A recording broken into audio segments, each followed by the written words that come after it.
Before we begin, don't forget to subscribe and hit the like button to support the channel and stay updated on more historical stories. Life inside concentration camps. A system of control, survival, and human endurance.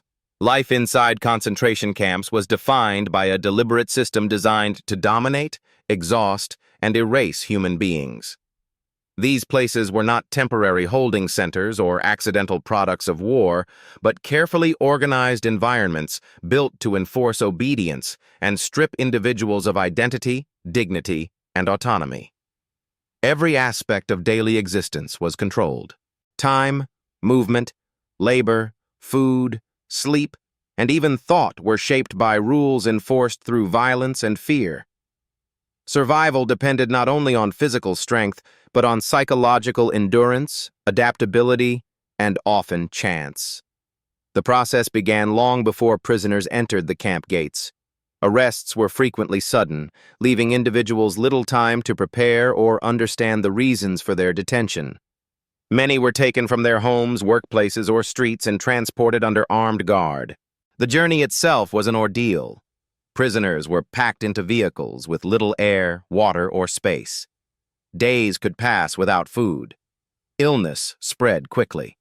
Fear and confusion dominated, as few knew their destination or fate. Arrival marked a decisive break from previous life. Prisoners were forced to disembark quickly, often under shouting and threats. Any sign of hesitation was punished immediately. Families were separated without explanation. Parents lost children, spouses were torn apart, and siblings vanished into different lines. This separation was intentional, eliminating emotional support and increasing vulnerability. Registration followed. Personal belongings were confiscated, including documents, photographs, jewelry, and clothing. Hair was shaved, erasing personal appearance and individuality. Prisoners were issued identical uniforms that provided minimal protection against weather. Names were replaced by numbers, reinforcing the idea that identity no longer mattered. This transformation was not symbolic alone. It was practical. A system functions more efficiently when people are reduced to units. Daily life revolved around strict routine. Prisoners were awakened before dawn by shouting or alarms. Sleep had been shallow and interrupted, as barracks were overcrowded and uncomfortable. Wooden bunks were shared by several people, often without blankets. Privacy did not exist. Exhaustion became permanent. Morning roll call was a defining ritual. Prisoners stood in rows, sometimes for hours, regardless of weather. Counting errors led to repeated recounts. The sick were forced to stand alongside the healthy. Collapse could result in beating or removal. Roll call served not only administrative purposes but psychological ones. It demonstrated absolute power and reinforced helplessness. After roll call came work assignments. Forced labor was central to camp life and varied in type and intensity. Some prisoners performed physically demanding tasks such as carrying heavy loads, digging, or construction. Others worked in workshops or industrial facilities. Many tasks were intentionally exhausting or pointless. Productivity was secondary to domination. The body was pushed to its limits daily. Workdays were long and relentless. Food intake was insufficient to sustain the energy required. Injuries were common, and medical attention was minimal. Those who could not keep pace were punished. Falling ill or appearing weak was dangerous. Prisoners learned to hide pain and exhaustion, knowing visibility could mean death. Food was distributed in small, controlled portions. Hunger was constant and overwhelming. Meals were repetitive and nutritionally inadequate. Bread became a central object of obsession. Soup was thin and scarce. Hunger reshaped behavior and morality. Prisoners thought constantly about food, dreamed of it, argued over it, and sometimes risked punishment to obtain more. Living conditions worsened physical decline. Barracks were overcrowded, poorly ventilated, and infested with insects. Sanitation facilities were insufficient for the population. Disease spread rapidly. Lice were common, carrying infections. Medical facilities existed primarily to classify prisoners, not to heal them. Those deemed unfit for labor often disappeared. Violence permeated every aspect of camp life. Guards exercised authority through beatings, humiliation, and executions. Punishment was often arbitrary, creating constant anxiety. Rules were enforced inconsistently, ensuring that fear, rather than understanding, governed behavior. Public punishment served as warnings. Prisoners learned to suppress reactions and remain invisible. Psychological suffering was immense. Prisoners lived under continuous threat, uncertain whether they would survive the next hour or day. Witnessing death became routine. Friends vanished without explanation. Grief had to be suppressed. Emotional detachment became a survival strategy. Over time, many experienced numbness, guilt, and despair. Despite these conditions, social bonds formed. Prisoners supported one another when possible.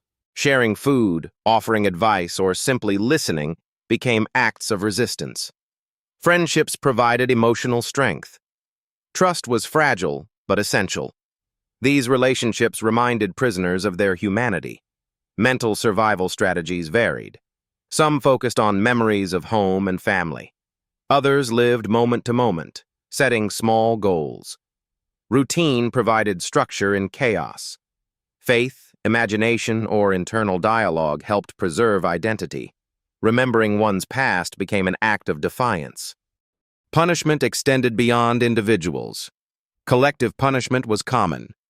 Entire groups suffered for the actions of one person. This discouraged resistance and fostered fear. It also demonstrated the system's indifference to justice. Seasonal changes intensified suffering. Winter brought freezing temperatures and inadequate clothing. Frostbite and illness increased mortality. Summer brought heat, dehydration, and exhaustion. Weather became another enemy. Time lost meaning. Days blurred together, marked only by roll calls and labor. Rumors circulated constantly. Hope was fragile yet necessary. Without hope, survival became impossible. Resistance existed in subtle forms. Sabotage, preservation of culture, and mutual aid occurred quietly. Refusing to surrender empathy was itself resistance. Survival often depended on chance. Random assignments or unnoticed moments determined fate. This randomness deepened trauma. Liberation or transfer did not end suffering. Survivors carried physical and psychological scars. Memory remained vivid. Returning to normal life was difficult. Life inside concentration camps represents an extreme example of systematic dehumanization. These systems were built intentionally and sustained through obedience and indifference. Understanding daily life inside them is essential as a warning. Despite everything, human resilience persisted. Even in environments designed to destroy compassion, fragments of humanity survived. Remembering these realities honors those who endured and those who did not. The history of life inside concentration camps cannot be understood solely through numbers, dates, or official records.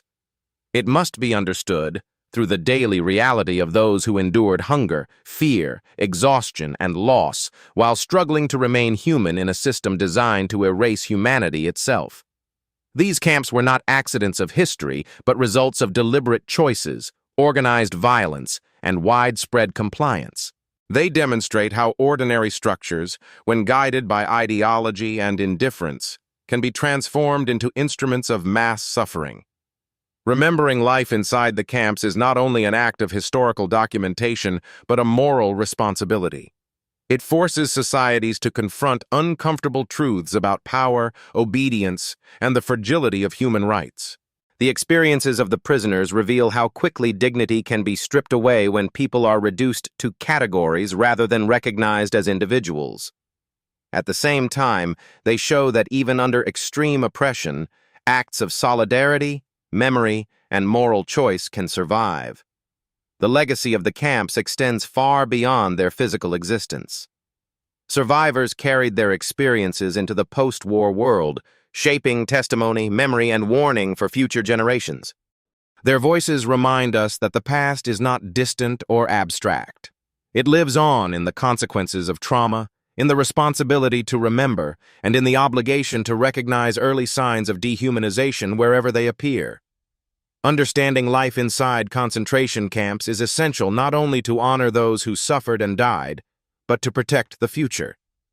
History does not repeat itself in identical forms, but the conditions that allow such systems to emerge can return if ignored. Memory, education, and vigilance remain the strongest safeguards against the normalization of cruelty. To remember is not only to look back, but to accept responsibility. The story of life inside concentration camps stands as a permanent warning of what can happen when human beings are treated as expendable, and as a reminder that preserving humanity, even in the darkest circumstances, is both possible and necessary.